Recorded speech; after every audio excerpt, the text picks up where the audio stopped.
오늘 주시는 하나님의 말씀은 예레미야 38장 7절에서 13절입니다. 다 같이 일어나셔서 한 절씩 교독하겠습니다.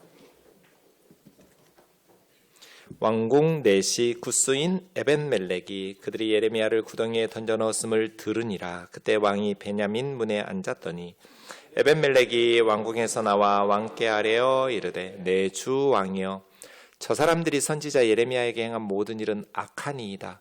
성중에 떡이 떨어졌거늘 그들이 그를 구덩이에 던져 넣었으니 그가 거기에서 굶어 죽으리이다 하니, 왕이 구스 사람 에벤멜렉에게 명령하여 이르되 너는 여기서 30명을 데리고 가서 선지자 예레미야가 죽기 전에 그를 구덩이에서 끌어내라.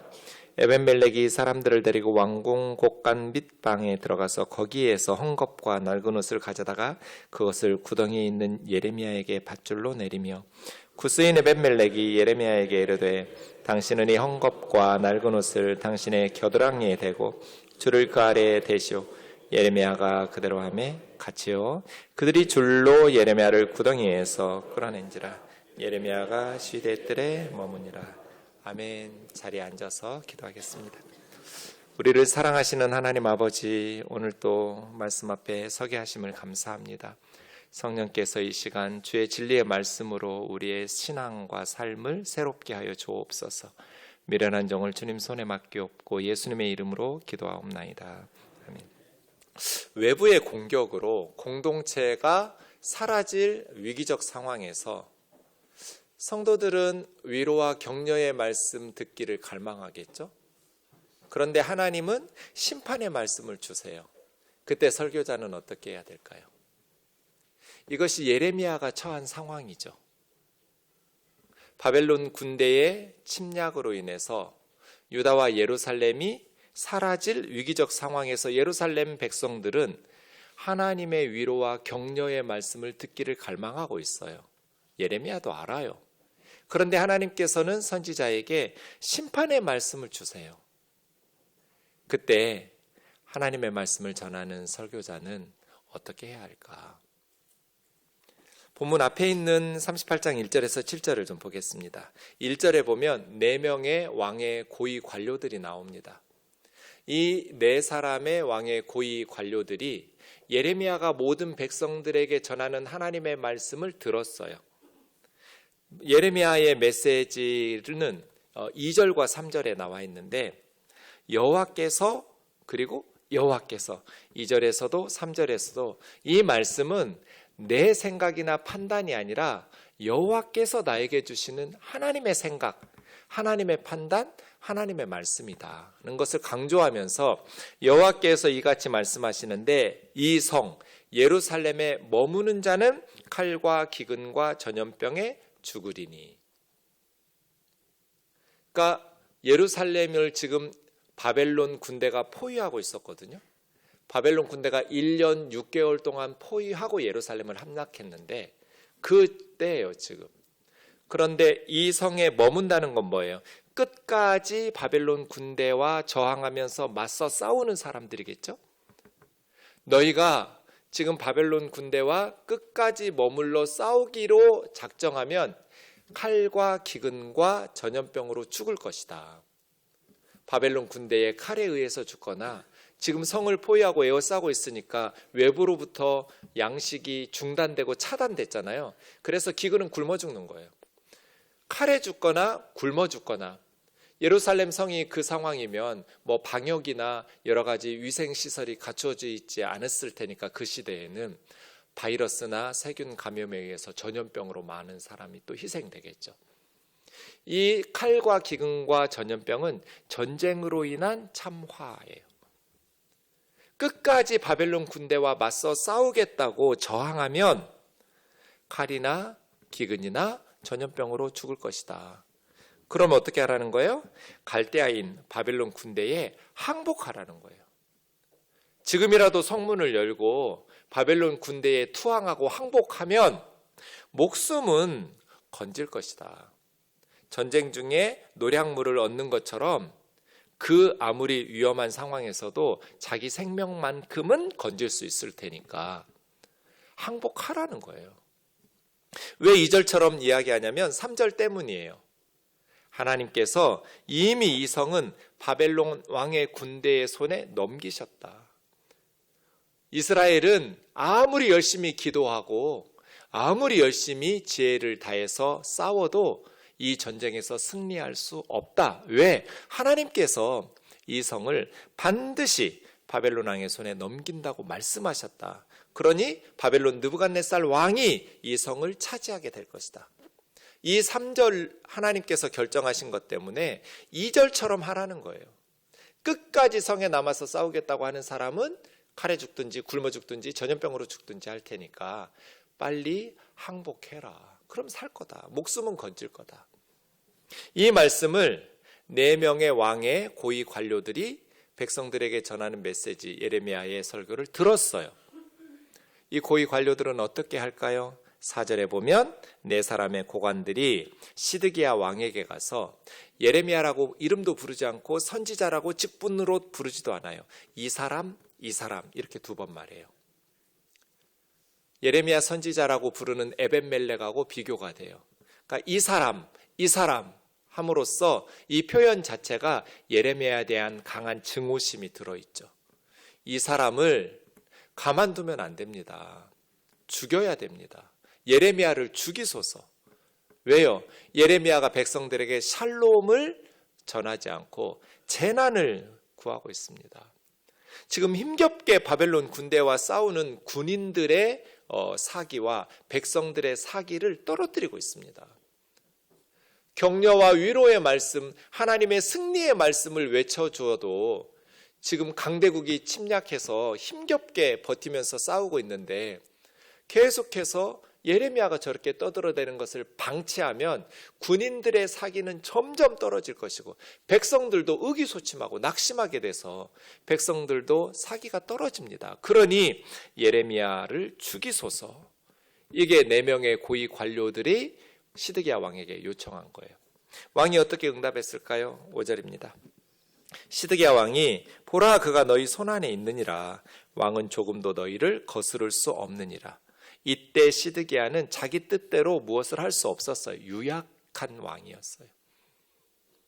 그래서 이 4명의 관리가 예레미야 선지자를 끌어다가 감옥들에 있는 왕의 아들 말기야 구덩이에 던져 넣었는데 줄로 달아내릴 만큼 깊은 웅덩이였어요.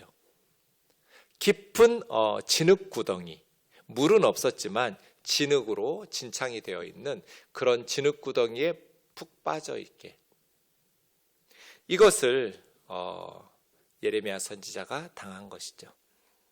백성들이 관리들에게 불평을 토로했겠죠? 당신들 뭐 하고 있냐? 뭐 혹시라도 예레미야 말이 성취될까 봐, 그러면 하나님 앞에 저주를 받을까 봐 지금 몸살이는 거냐? 직무 유기하는 것 아니냐? 지금 군사들과 백성들의 사기를 떨어뜨리고 있는데 예레미야를 잡아 가두거나 죽이지 않고 뭐 하고 있느냐? 이렇게 주장하는 백성들도 많았겠죠.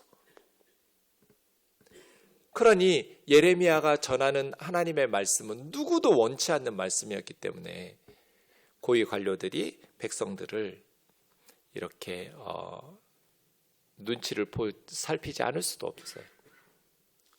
처음 우리가 던졌던 질문, 외부의 공격으로 공동체가 사라져버릴 위기적인 상황에서 성도들은 격려와 위로의 말씀을 듣기를 원하고 갈망하고 있는 걸 다 아는데 하나님은 심판의 말씀들만을 주실 때 설교자는 어떻게 해야 하는가? 이때 하나님 주신 말씀대로 전하면 하나님의 종이고, 하나님이 주신 말씀을 전하지 않고 침묵하거나 백성들이 원하는 말씀을 전하면 이 사람은 싹군 목자겠죠. 자신의 안위와 자신의 이익을 위해서 사역하는 사람이니까요.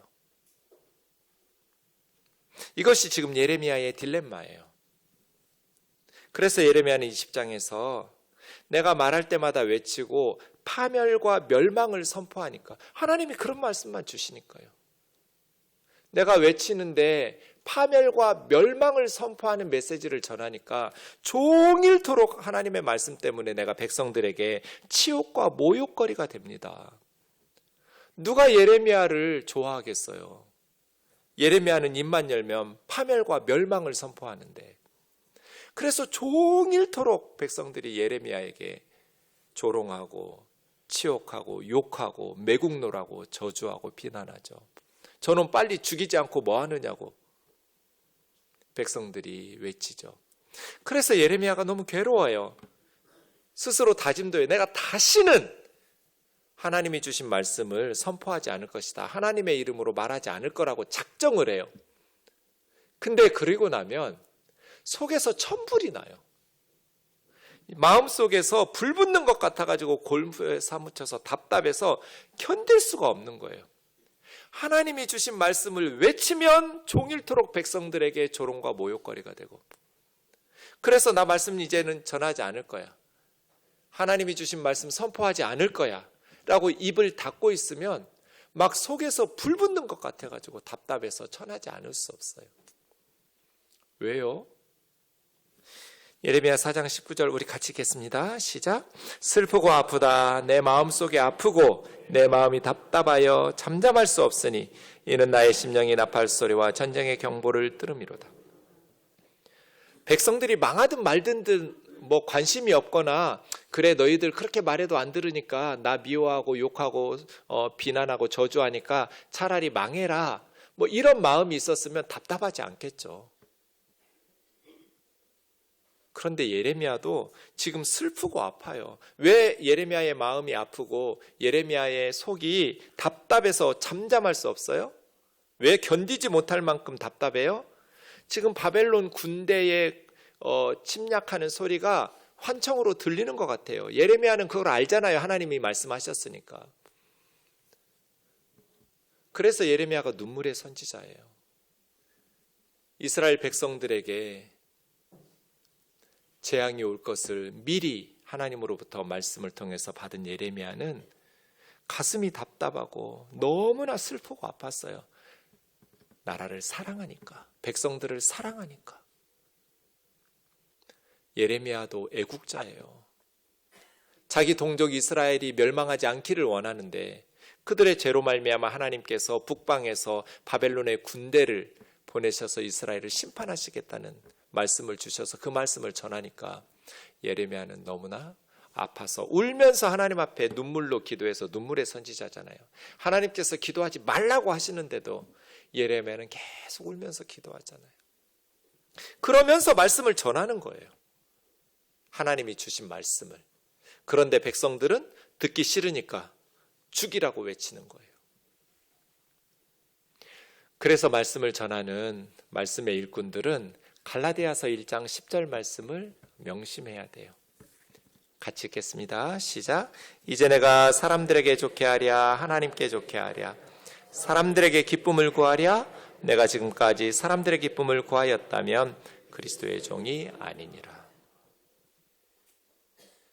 사람들에게 좋게 하랴 하나님께 좋게 하랴.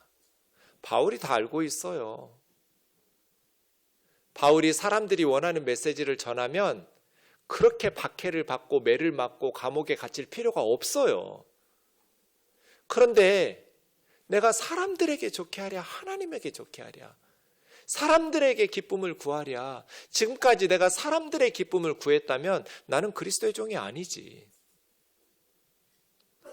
스님들처럼 설교하면 세상 사람들한테 손가락질 안 받아요.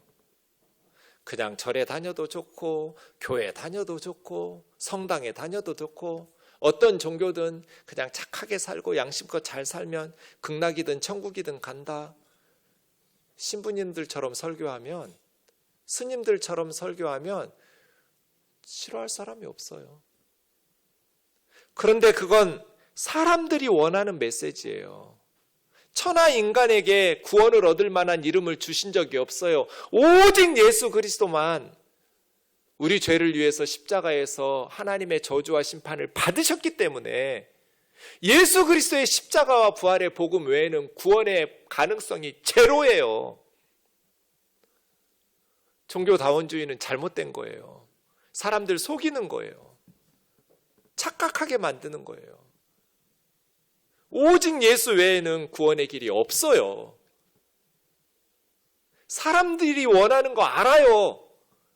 사람들이 어떤 메시지를 원하고 사람들이 듣고 싶어하는 말씀이 무엇인 줄 알아요. 그러나 성경의 진리를 외쳐야죠. 하나님이 주신 말씀을 외쳐야죠. 예레미야서의 구조를 보면 반으로 딱 접으면 양쪽이 맞게 되어 있어요. 서로 일치하는 구조로. 그래서 하나님의 백성의 구원을 가운데다가 놓고 양쪽에는 예레미야 선지자의 순환기가 나와요. 그리고 그 위에는 하나님의 백성들의 심판, 이방 나라 백성들의 심판, 그리고 1장은 예레미야를 선지자로 부르시는 소명의 장면과 52장은 역사적 부르. 그래서 반으로 딱 접으면 양쪽이 사이즈가 딱딱딱딱 맞아 들어가게 돼 있어요. 예레미야 선지자의 순환기가 2번 기록되어 있어요. 오늘 38장은 두 번째 예레미야 선지자가 순환당하는 본문에 속해 있어요. 왜 예레미야 선지자가 이렇게 순환을 당해요? 하나님이 주신 말씀을 전하니까. 백성들이 듣고 싶어하는 말씀이 무엇인지 아는데 예레미야는 백성들이 듣고 싶은 말씀을 전하는 게 아니라 하나님께서 백성들에게 하고 싶은 말씀, 하나님이 주신 말씀을 전하니까 백성들이 듣기 싫으니까 예레미야를 모욕하고 저주하고 조롱하고 비난하고 욕하고 죽이려고 하는 거잖아요. 지금 우리도 마찬가지예요. 그런데 오늘 본문 말이에요. 7절에 보면 왕궁의 내시라고 했는데 여러분 내시는 꼭 환관을 의미하지 않아요. 그냥 궁중관리라고 보시는 게 더 좋아요. 예루살렘 왕궁은 왕의 고위 관료인데 구스 사람이에요. 아프리카 사람이에요. 이디오피아. 그래서 외국인 출신의 왕의 고위 관료, 궁중 관료 에벤멜렉이라는 사람이 나와요. 이 에벤멜렉이라는 사람이 4명의 고관들이 왕에게 이야기해서 예레미야 선지자를 왕의 아들의 그 진흙구덩이에 가뒀다라는 소문을 들었어요. 1절에서도 들었고 7절에서도 들었어요. 4명의 신하들도 예레미야의 메시지를 들었다가 강조되어 있고 7절에서 에벤멜렉도 던져 넣었다라는 것을 들었다가 강조되어 있어요. 자, 여러분이 에벤멜렉이라면 어떻게 할 것 같으세요? 그냥 예레미야가 어떤 상황에 처해 있는지 소문을 들었어요. 자기는 이스라엘 사람도 아니에요. 그냥 뒷 배경, 백그라운드도 없어요. 외국인 출신이에요. 그때 시드기야 왕은 베냐민 문은 예루살렘 성전 북쪽으로 열려있는 북쪽에 있는 문이에요. 왕에게 찾아가요. 에벤멜렉이. 그래서 왕에게 요구해요. 내 주 왕이여, 저 사람들이 선지자 예레미야를 그렇게 진흙구덩이에 깊은 곳에 쳐넣은 것은 악한 행동입니다. 악한 일이다. 왜 악하냐면 지금 바벨론 군대가 애워싸고 있어요. 예루살렘 성에 점점 양식이 떨어졌고 이미 성중에 양식이 떨어졌어요. 근데 그 웅덩이에 있는 예레미야에게 양식을 주겠어요? 그러니 저들은 거기서 굶어 죽으라고 하는 겁니다. 예레미야 저렇게 방치하면 그 진흙구덩이에서 깊은 웅덩이에서 굶어 죽을 겁니다. 너무나 악한 행동입니다. 4명의 고위 관리들은 직접 죽이지는 않았어요. 그런데 그 웅덩이에 처박아 놓고 스스로 예레미야가 굶어 죽기를 기다리는 거죠. 에벤멜렉이 그 소식을 들을 때 저 사람 방치하는 건 직접 살인은 아니지만 이건 간접 살인이다. 굶어 죽으라는 거다. 그래서 목숨 걸고 왕에게 가서 예레미야를 구출하라고 하는 거예요. 그랬더니 다행히 시드기야 왕이 여기에 있는 30명, 지금 베냐민 문에 왕을 호위하는 군사들이 있었겠죠. 왕을 보호하고 있는. 그래서 시드기야 왕이 미루지 않고 당장에 시행한 거예요. 에벤멜렉의 말을 듣고. 그러니까 시드기야 왕도 예레미야를 죽일 생각까지는 없었던 것 같아요. 여기 있는 시위대 군인들 30명 데리고 가서 선지자 예레미야 죽기 전에 건져내라. 그래서 에벤멜렉이 그 사람들, 군사들을 데리고 예레미야에게 가는데 예레미야에게 바로 가서 밧줄로 끌어올리지 않고 왕궁 곳간 밑방에 가서 헝겊과 낡은 옷들을 챙겨가요. 이 헝겊과 낡은 옷들을 연결해가지고 밧줄 만들려고 한 게 아니고요. 헝겊과 낡은 옷들을 가지고 예레미야에게 던져주면서 이 헝겊과 낡은 옷을 당신 겨드랑이에 대라고. 그리고 그 밑에다가 밧줄을 대. 정말 따뜻한 사람이죠. 예레미야를 위해서 세심하게 배려하고 있는 거예요. 그냥 밧줄로 끌어올리면 피부가 상하고 몸이 아플 테니까 왕궁 곳간에 가가지고 헝겊과 낡은 옷을 갖다가 그거 당신 몸에다가 겨드랑이에다 대고 밧줄을 그 밑에가 대서 끌어올릴 테니까 당신 피부 몸 상하지 않게 하라고. 에벤멜렉 진심으로 예레미야를 위한 사람이에요. 그렇게 시키는 대로 예레미야가 하니까 예레미야를 구덩이에서 끌어냈어요. 예레미야가 자유롭게 풀려서 집에 가고 그러진 못했지요. 시위대 뜰에 감금되어 있기는 했지만 웅덩이에 갇혀서 그렇게 굶어 죽을 위기에서는 벗어난 것이죠. 에벤멜렉이 있었어요. 하나님께서 보내신 에벤멜렉. 그래서예요. 온 세상이 우리를 미워하고 버린 것 같아도 하나님께서는 에벤멜렉들을 보내셔요. 말씀을 준비하면서 저를 돌아보아도 저는 정말 부족한 사람인데 하나님께서 순간순간마다 에벤멜렉들을 붙여주셨더라고요. 내가 잘나고 믿음이 좋아서가 아니라 하나님께서 불쌍히 여기셔서 그때마다 에벤멜렉들을 보내주셨다라는 것을 깨닫고 너무나 감사하고 그 에벤멜렉들이 고맙더라고요. 여러분은 어떠세요? 여러분의 인생의 고비마다 하나님께서 온 세상 사람들이 미워하고 온 세상이 나를 버린 것 같았는데 주님은 에벤멜렉들을 보내주시지 않았나요? 에벤멜렉뿐 아니에요. 하나님께서 26장에서는 아이감을 보내주셨고요. 36장에서는 엘리사마, 들라야, 엘라단, 그마랴 예레미야에게 보내셔서 예레미야를 죽을 위기에서 건져내셨어요. 그래서예요. 하나님이 주신 사명을 다 감당해야 죽는다. 세상이 우리를 죽일 수 없다. 하나님께서 주신 사명이 끝나야 우리가 천국 가요. 그러니까 너무 염려할 필요 없어요. 아멘이죠?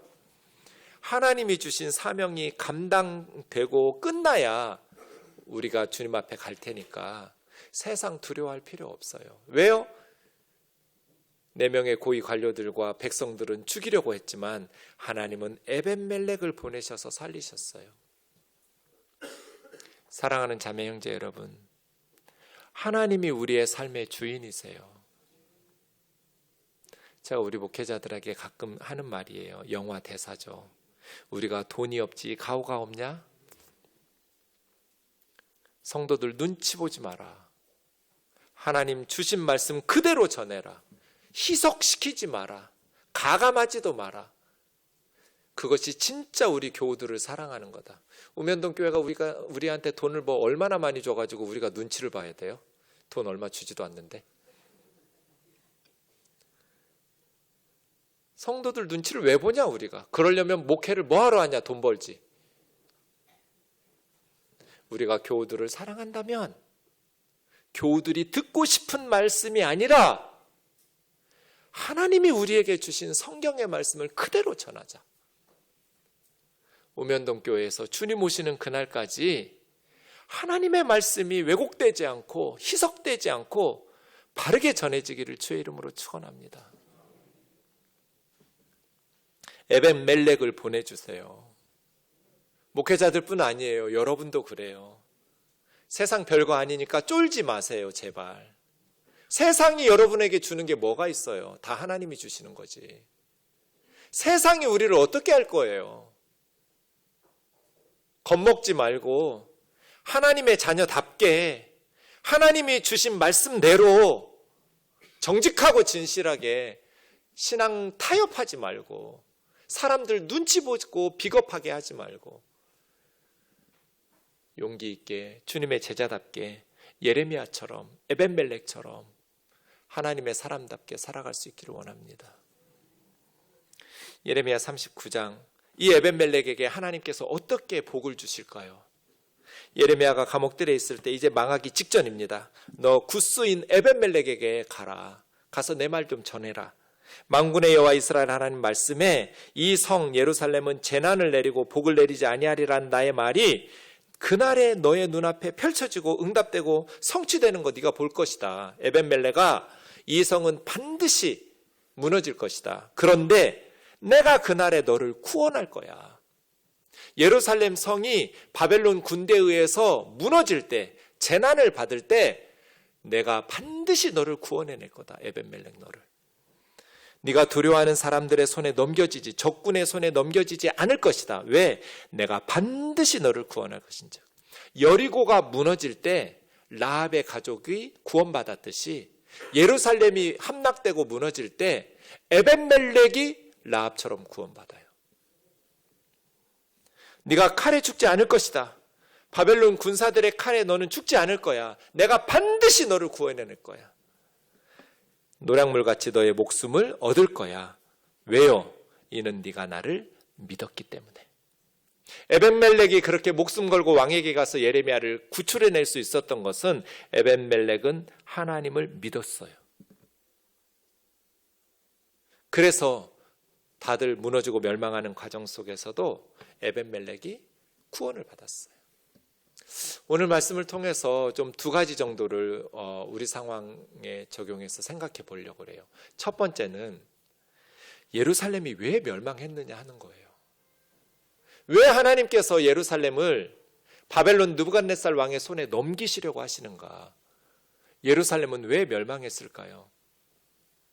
알렉산드르 솔제니치라는 소련 시대의 반체제 인사여서 구소련에서 엄청나게 많은 박해를 받았던 솔제니친이 한 유명한 말이 있어요. 역사는 껍질을 계속 벗기다 보면 그 속 알맹이에는 영적인 게 있다.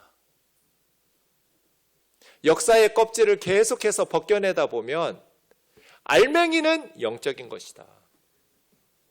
예루살렘이 왜 멸망했어요? 바벨론보다 군사력이 약해서 망했죠. 그건 역사의 껍질이에요. 예루살렘 정치인들이 외교적 선택의 실수로 망했어요. 바벨론에게 항복했어야 되는데 남쪽에 이집트, 애굽의 군사적 원조를 성전과 왕궁에 있는 보물들 다 갖다 바치면서 군대 좀 보내달라고 애굽에게 의지했다가 외교적 참사예요. 그래서 나라 망했어요. 껍질은 그렇죠. 정치적, 경제적, 군사적 열세 때문에 바벨론에게 함락당한 것 같지만 역사의 껍질을 벗기다 보면 알맹이는 영적인 거예요. 예루살렘은 왜 멸망했는가? 영적으로 타락했기 때문이에요. 하나님 앞에서 바르게 살지 못했기 때문이에요. 예레미야 6장 보세요. 왜 하나님께서 예루살렘과 유다를 멸망시키겠다고 말씀하시는가? 이는 그들이 가장 작은 자에서부터, 사회적 신분이 가장 낮은 사람에서부터 큰 자까지, 사회적 신분이 지위가 높은 사람들까지 공통점이 있었어요. 뭐예요? 탐욕. 부자들만 욕심이 많아요? 아니요. 없는 사람들도 겁나 많아요.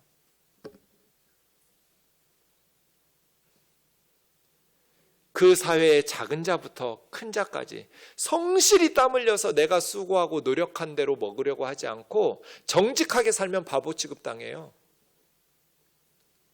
성실히 자기가 일한 만큼 먹고 사는 사람은, 정직한 사람은 바보 취급당하고 늘 세상에서 뒤처지고 불법과 편법과 부정부패를 자기 지위와 권력을 가지고 호의호식하는 사람들이 성공하는 탐욕이 탐욕.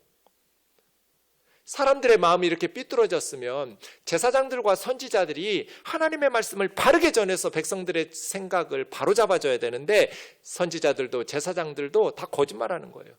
백성들 듣고 싶은 말씀만 전하는 거예요. 축복의 메시지만. 심각하게 병들었는데 백성의 상처가 지금 심각한 중병인데 가볍게 여기면서 샬롬 샬롬만 외쳐요. 제사장과 선지자들이. 평강하다 하는데 하나님이 보실 때는 평강하지 않아요. 가난하고 연약한 힘없는 사람들은 피눈물을 흘리고 억울하게 자식을 죽고 가족을 잃고 희생당하는데도 눈 하나 깜짝하지 않는 무정하고 무자비한 사회, 자신들의 기득권을 지키기 위해서 고통당하는 억울한 백성들의 하소연을 들어주지 않는 사회.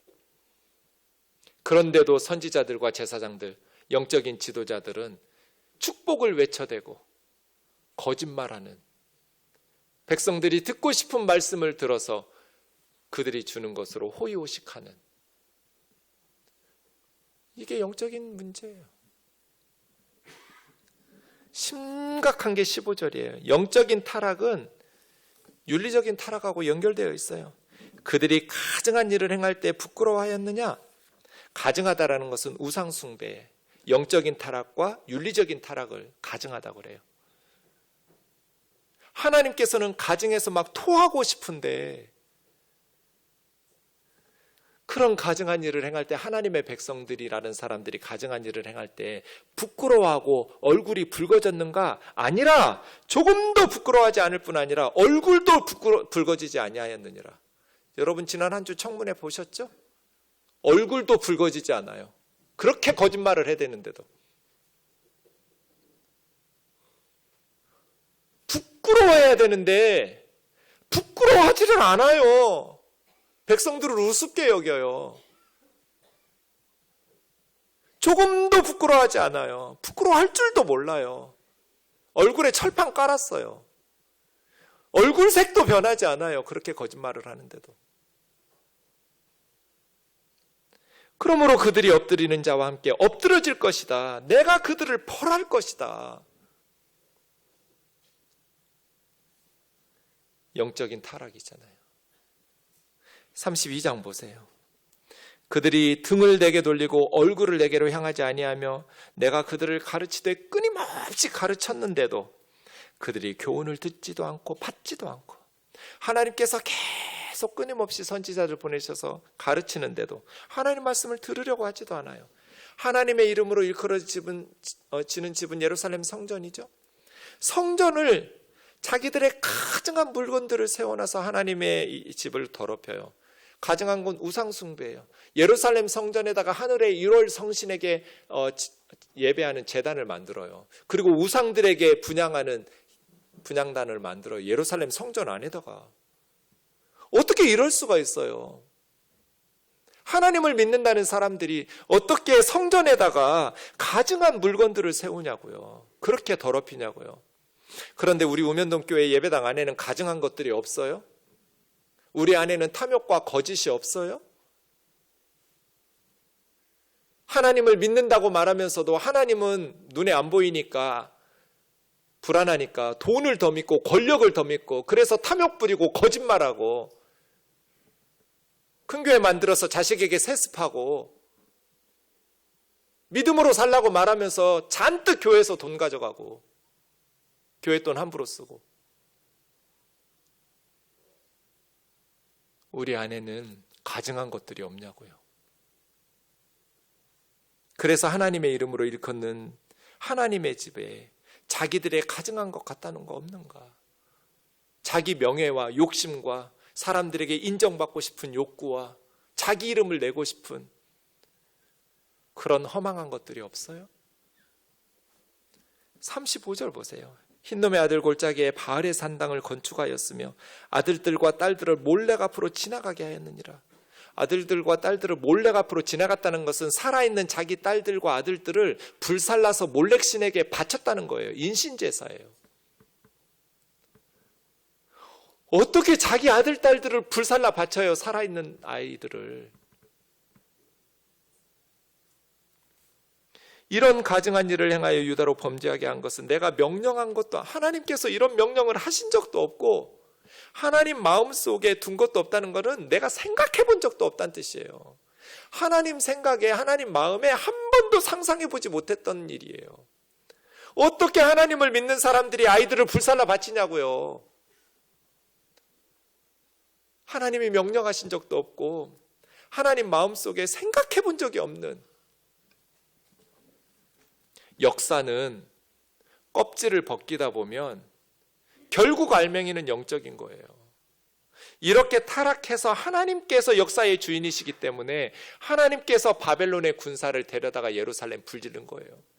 성전 불타버리고 왕궁 불타버리고 왕자들 2명 아버지 보는 앞에서 살해당하고 왕은 2눈 뽑혀가지고 쇠사슬에 묶여가지고 바벨론의 노예로 끌려가고 백성들, 딸들, 아내들 다 뺏기고 그동안 가난하고 연약한 사람들을 빼앗아서 착취했던 그 모든 보물들 다 빼앗기고 나라 망한 거잖아요.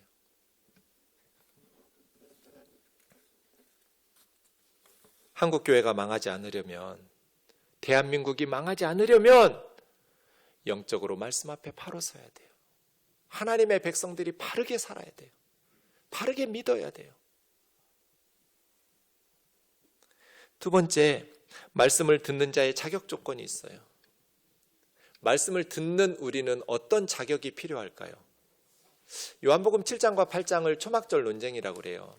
초막절에 예수님께서 8개의 논쟁을 유대 종교 지도자들과 하세요. 그 중에 첫 번째 초막절 논쟁이 이 부분이에요. 초막절 명절 중간쯤 예수님께서 예루살렘 성전에 올라가서 가르치시는데 예수님께서 성전에서 백성들을 가르치고 있는 현장에 유대 종교 지도자들이 와가지고 저 예수는 랍비 교육을 받지 않았는데 왜 백성을 가르치냐. 예수님의 가르치는 자의 스승의 자격이 없다라는 것을 지금 비난하는 거예요. 몰라서 묻는 거 아니에요. 15절은 배우지 않았거늘 어떻게 글을 아느냐, 이 말은 랍비 교육도 받지도 않은 사람이 왜 백성들을 성전에서 가르치고 있느냐, 가르치는 선생의 자격이 없다라고 비난하는 거예요. 그때 예수님께서 대답하신 것이 16절 17절이에요. 내가 가르치는 이 교훈은 내가 지어내서 스스로 가르치는 게 아니다. 나를 보내시니 하나님 아버지의 교훈이다. 내가 백성들을 가르치는 것은 내가 깨닫고 지어내서 가르치는 교훈이 아니라 나를 보내신 하나님 아버지의 교훈이다. 그거 어떻게 알 수 있어요? 예수님이 스스로 지어내서 가르치는 건지 아니면 하나님의 주신 교훈인지. 17절이에요. 사람이 하나님의 뜻을 행하려고 하면 내가 가르치는 이 교훈이 스스로 가르쳐서 지어내서 가르치는 건지 하나님께서 나에게 주셔서 하나님으로부터 온 교훈인지 분별력이 생길 것이다. 예수님은 유대 종교 지도자들이 가르치는 선생의 자격을 가지고 문제 제기를 했는데 대답하시기를 배우는 말씀을 듣는 학생의 자격 조건으로 대답하셨어요. 하나님의 말씀을 듣는 자의 자격 조건은 뭐냐면 하나님의 뜻을 행하려는 마음이에요. 내가 힘을 얻고 위로받고 신앙생활 잘하고 싶은 내 필요가 아니라 하나님의 뜻을 행하려는 마음. 이것이 하나님의 말씀을 듣는 사람들의 자질이에요.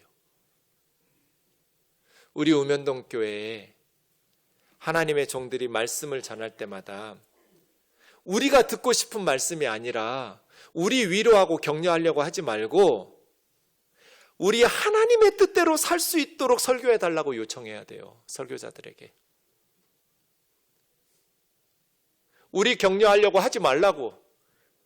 괜히 재밌는 예화 가지고 우리 웃기려고 하지도 말라고. 우리 하나님의 뜻대로 살 수 있게 설교해 달라고. 하나님의 뜻을 행하려는 마음 가지고 교회 왔으니까, 하나님 말씀 들으려고 교회 왔으니까 우리가 하나님의 말씀대로 하나님의 뜻대로 살아갈 수 있도록 말씀을 전해달라고 요청해야 돼요. 아멘이죠? 이것이 말씀을 듣는 자의 자격 조건이에요. 하나님의 뜻을 행하려는 마음을 가지고 있으면 이 설교가 하나님께로부터 왔는지 설교자가 스스로 지어내서 가르치는 교훈인지 분별할 수 있을 거다. 그러니 하나님의 뜻대로 살고자 하는 마음. 우리 같이 읽고 마치죠. 시작. 소금이 자기 역할을 잘하면 세상이 부패하지 않습니다. 빛이 자기 역할을 잘하면 세상이 어두워지지 않습니다. 우리가 더 철저하게 진리를 추구하고 자유와 평화를 사랑하면 이 땅에, 특히 교회에 부정과 부패가 발을 붙일 수 없습니다. 역사의 주인이신 하나님은 우리에게 회개를 촉구하고 계십니다. 개인의 영성과 세상을 변화시키는 제자도를 실천합시다. 말씀 묵상하니까 이렇게 기도하고 싶더라고요. 결국 내 잘못이에요. 정치인들 잘못이 아니라 우리 그리스도인들 잘못이에요. 소금이 자기 역할 잘해봐요. 세상이 부패하나. 빛이 자기 역할 잘해봐요. 세상이 어두워지나. 지금 이 세상이 부패하고 어두워진 것은 하나님의 백성들이 소금과 빛의 역할을, 자기 역할을 잘 감당하지 못했기 때문이잖아요.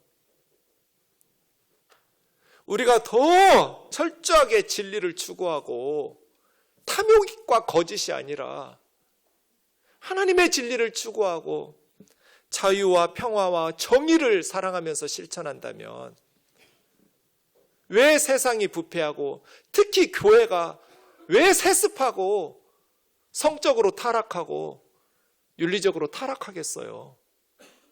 소금이 소금 역할, 빛이 빛의 역할 잘 못하니까 그렇죠. 역사의 주인이신 하나님은 지금 우리에게 회개를 촉구하고 계세요. 어떤 성도들은 개인적인 영성만 강조해요. 바른 신앙생활 아니에요. 어떤 성도들은 홀로 골방에서 하나님 앞에서 기도하고 무릎 꿇고 말씀 묵상하고 개인적인 영성은 소홀히 여기고 사회를 변화시키려고 세상을 변화시키는 일에만 열심을 해요. 이것도 바른 신앙생활 아니에요. 둘 다 겸해야 돼요. 골방에서 홀로 하나님 앞에서 개인적인 말씀과 기도로 묵상해서 영적인 힘을 축적해서 썩어져가고 어두워져가는 세상에서 예수님의 제자도를 실현해내서 세상의 빛 대신 예수 그리스도, 세상의 소금 역할을 감당하는 그리스도인으로 예수님의 제자로 살아내야죠. 교회의 소금 되고 교회의 빛이 되라는 게 아니라 주님의 명령은 세상의 소금 되고 세상의 빛이 되라고 하신 거잖아요. 우리 우면동 교우들이 주님의 말씀을 가지고 우리의 상황 속에서 더 철저하게 하나님의 말씀을 따르고 하나님의 말씀을 선포하고 그 말씀에 세상 속에서 아멘하면서 하나님 신뢰하고 죽을 각오로 정직하게 진실하게 살아낼 수 있기를 주의 이름으로 축원합니다.